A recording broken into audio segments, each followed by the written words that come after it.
my friends, it is time to talk about the missing piece to the puzzle. Yesterday, Arnold was able to reveal to us the General Grievous rework kit. I gave you some of my thoughts on that, and we did not have any details whatsoever on what Droideka or reworked Magna Guard would do, right?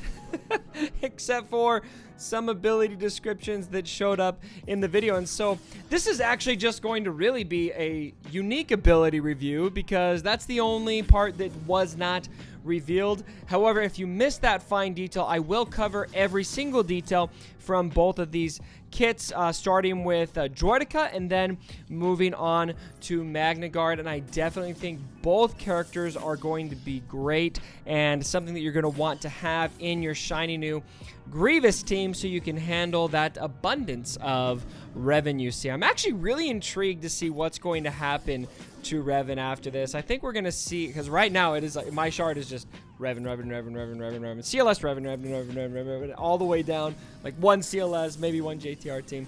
But anyway, let's get into this without any further ado. Droideka, one of the most wanted characters that we have been requesting for a long time, is finally coming to Galaxy of Heroes. And Droideka's basic ability will be called Twin Blaster Cannons. Makes sense? Final text, deal physical damage to target enemy. Additionally, if the target has higher speed than Droideka, deal true damage. Now that's a new phrase, and what it means is ignores defense, but can't critically hit. And so you're going to bypass the enemy's defense, but you're also not going to have a critical hit. So deal true damage, which scales based on the difference in their speed. So very interesting. So the greater speed gap you have there, the more damage there will be based on what I am reading that as. I haven't seen language like that before in a kit, and so I'm not 100%. That might remain to be seen.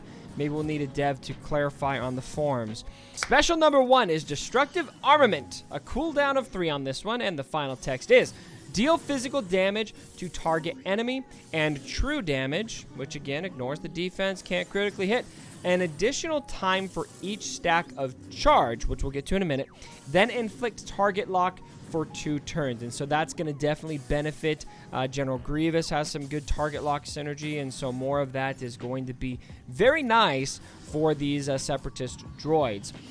This attack can't be evaded. Very nice, very powerful, and lots of utility.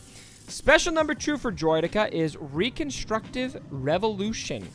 This also has a cooldown of 3.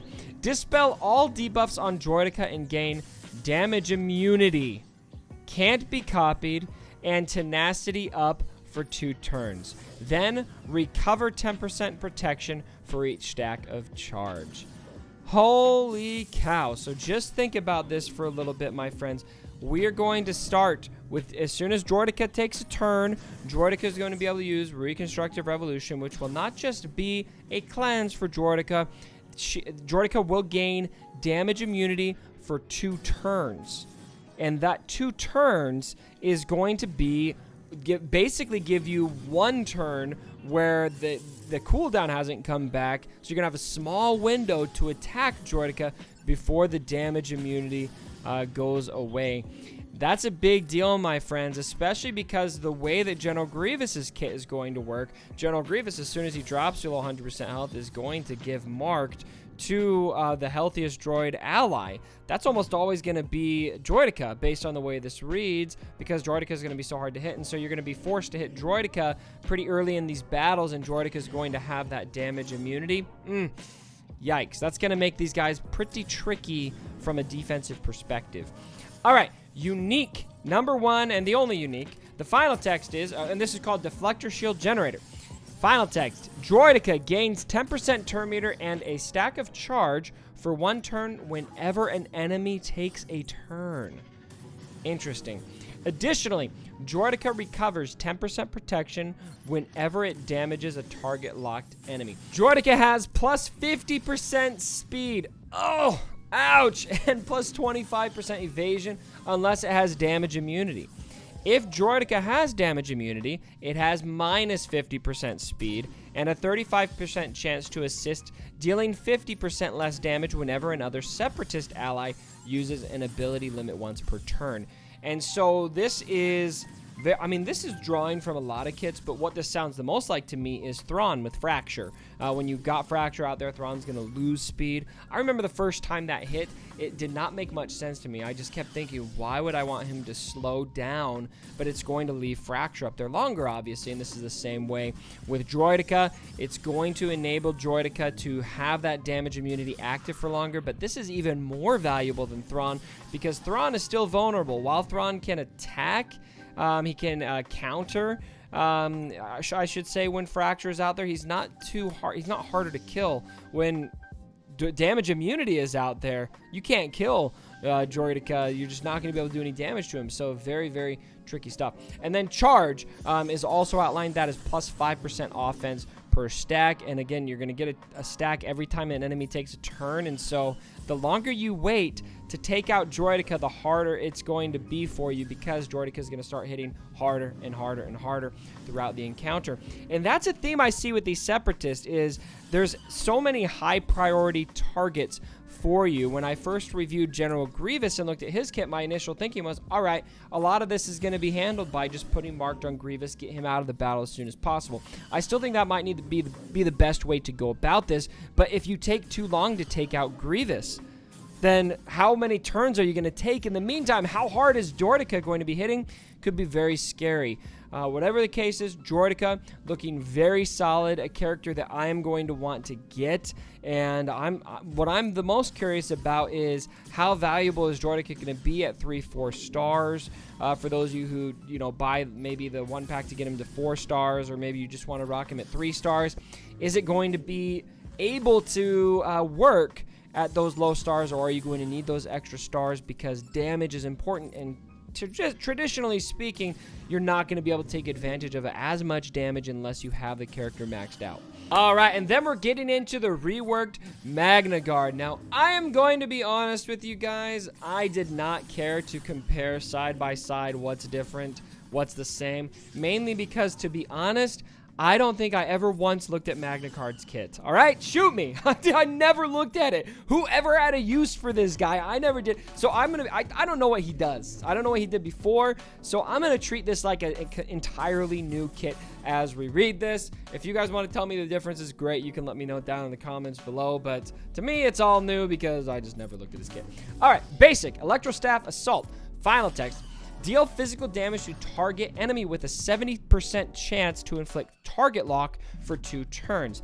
If target was already target locked, Magna Guard dispels all debuffs on itself and another random Separatist ally. So more target lock synergy. These droids are going to be target locking punks, my friends.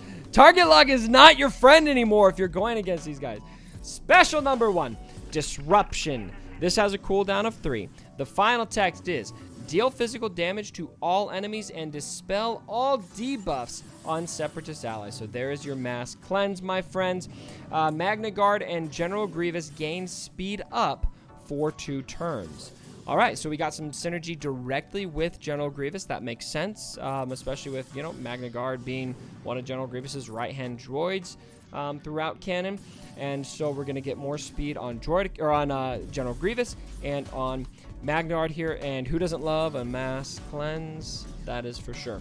Special number 2, and this is also a cooldown of 3, Stunning Strike. And this is a new ability. CG did do me the favor of telling me that this one was totally new. Not that I would have known. Final text. Deal physical damage to target enemy and dispel all buffs on them. Then, stun them for 1 turn. If no buffs were dispelled, reset the cooldown of this ability. Interesting. So it's kind of going to be like you've got First Order Executioner, where if you're able to take somebody out, you're going to reset the cooldowns and you're going to be able to use the ability right away. Same kind of concept here. If you're not going to be able to take advantage of the Dispel here, you're going to be able to use the ability again until you do get a Dispel. So very, very nice. Like seeing that. Unique number 1, and this is the only unique, Relentless Assault. And this is a mouthful. Final text. Magna Guard has 70% counter chance and gains taunt for 1 turn when it uses an ability during its turn. General Grievous and Magna Guard gain 20% tenacity and 20% defense for each target locked enemy. Oh my gosh. So that is going to be up to 100% tenacity, 100% defense as you get those target locks out there. That could be just dirty, my friends, on both Magna Guard and Grievous. The first time Magna Guard reaches 1% health, it takes a bonus turn and then is defeated. During this bonus turn, Magna Guard has plus 100% offense. Oh my goodness. And so this is going to be very similar to like Revan, for example, where you get one of your allies, once they get to that 1% health, they're going to heal again. In this case, they're going to die, but they're going to get an extra turn first, guaranteed 100% offense on that turn, however. And Stunning Strike might be a pretty devastating way to handle that. So that is the kit for Magna Guard. All right, my friends, now you have got the full picture for the Separatist rework / new characters coming to you. I am dying to know what your thoughts are down in the comments below. How is your farming going of these characters? I know I myself, I definitely did start farming Grievous. I almost have him to gear 12. Thankfully, I am a bit behind on the other droids, though. It's going to take a while before I have this full team there. I think that's touche to CG. They you know, pretty much every droid that they made viable here is not a droid I have geared up, and so I'm going to be doing a lot of gearing here. But I definitely think this team is going to be solid. It's going to be a Revan killer, my friends. Well, I'm still the most anxious to know. Out of all of the footage I was provided here, Revan was never on offense, and so I really want to see how Revan's going to be able to tackle this team on offense, especially against a well-modded Grievous team. That's going to be one of my first items of business once this goes live, is let's see what Revan can do on offense and what other teams can do on offense attacking this. What are going to be the counters, because I do think this is going to usher in a new meta, or at least shake up the meta as it exists today. If you did like the video, my friends, be sure to give it a thumbs up, and as always, my brothers, don't forget my dead body. Sorry about the mess.